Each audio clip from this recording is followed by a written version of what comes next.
Once all the pieces fall into place and stakeholders put their shoulders to the wheel, there exists still the hosting of local government elections this year. A would-be bandit is on the run after being shot by police rank during an attempted robbery, but may have evaded a police chase. And the assurance has been given that the joint services have not shifted their focus from the hunt for Guyana's most wanted fugitive, Rondell Rawlings and his gang. The details of these and other stories, GNA News, Judiciary, and of course the latest sporting action in the Diamond Mineral Water and NCN Sport News and more after these. Good evening, I'm Delicia Fletcher. And I'm Paul Moore. With this edition of 6 o'clock news for today, Friday, August 15, 2008. Here's what's happening, Paul. Thanks, Delicia. Local government elections can be held before year-end if all goes well with the various stakeholders. This is the view of Cabinet Secretary Dr. Roger Luncheon while responding to questions regarding the status of the electoral process at his weekly post-cabinet media briefing on Thursday. Edward Lane reports. Local Government Minister Kelvin Lau about 2 months ago expressed his optimism and thought Guyana can see a successful local government elections before the end of this year. However, there were concerns as to preparations leading up to the elections, particularly with putting the necessary legislative framework in place. But yesterday, Cabinet Secretary Dr. Roger Luncheon said he sees no reason why elections cannot be held this year. There is no doubt that the task force can function, discharge its responsibilities, and allow for a 2008 local government election. Some caveats. One, of course, is that it is not only the task force and its work that would influence the likelihood of 2008 elections. The Guyana Elections Commissions and political parties have been cited as others who have to play a critical role in the elections. Dr. Luncheon also cited that the work of the task force needs to gain some momentum by reviewing the 4 critical pieces of legislation before it in order to facilitate the electoral process.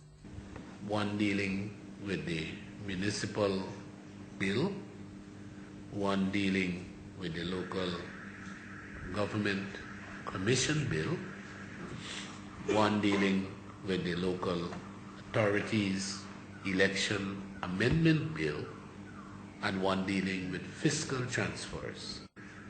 They may have completed one. The Guyana Elections Commissions concluded the house-to-house registration and is in the processing stage of the data. GCOM is also awaiting word from the task force on the next move, whether they go to the polls or a phase of continuous registration.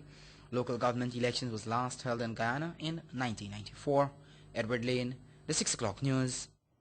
The European Union micro-projects is back on stream as government has now given the go-ahead for funds to be expended. Cabinet Secretary Dr. Roger Luncheon noted that while the go-ahead was given, concerns still remain but affirms that work is ongoing to resolve outstanding issues. Pamela Binder reports. Cabinet Secretary Dr. Roger Luncheon says discussions with the EU delegation was fruitful amidst administration concerns. Pending their resolution, agreement was reached to make available the outstanding expenditure to carry on with ongoing activities. A statement issued by the Ministry of Finance affirmed that approval has been granted for outstanding disbursements under the Guyana Microprojects Program.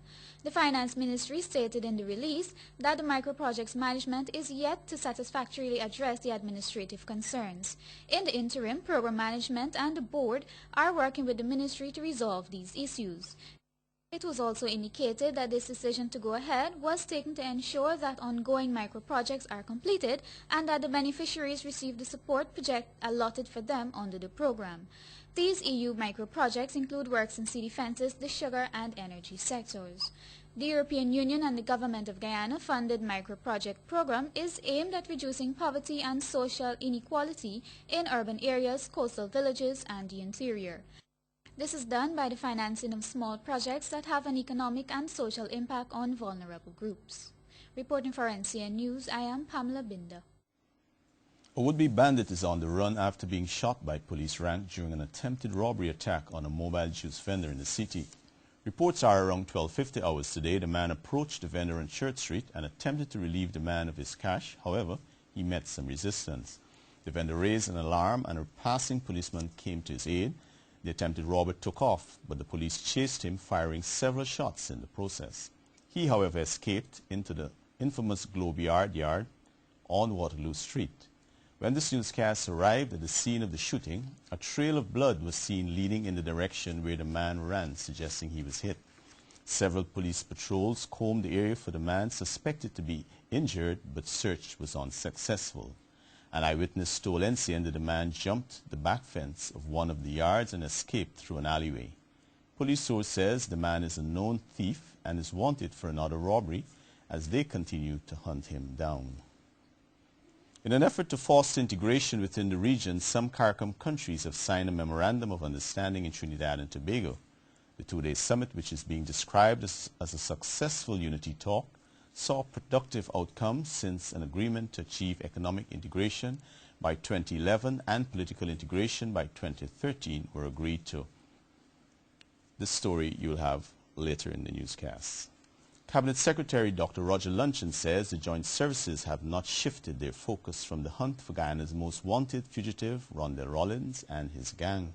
Dr. Luncheon, during his post-cabinet media briefing on Thursday, said the security forces are sparing no efforts in cutting down the gang. Edward Lane reports. Responding to questions whether the security forces have given up their hunt for Rondell Fineman Rollins and his gang, Cabinet Secretary Dr. Roger Luncheon says there will be no letting up. This comment came in light of speculation that the gang has evaded the security forces' cordon in the Berbice River. I am not going to contribute to this debate as to whether they cornered him or they didn't corner him and where he is.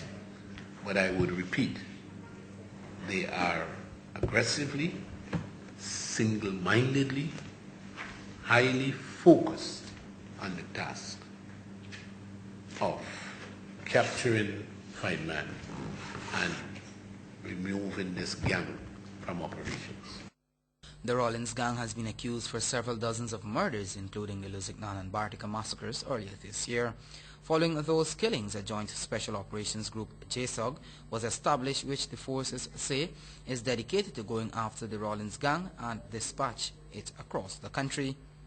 Meanwhile, on the status of the investigations into the Lindo Creek killings of 8 miners, the Cabinet Secretary says they are awaiting the final report from the Jamaicans and Trinidadians, despite having some preliminary findings which can be changed.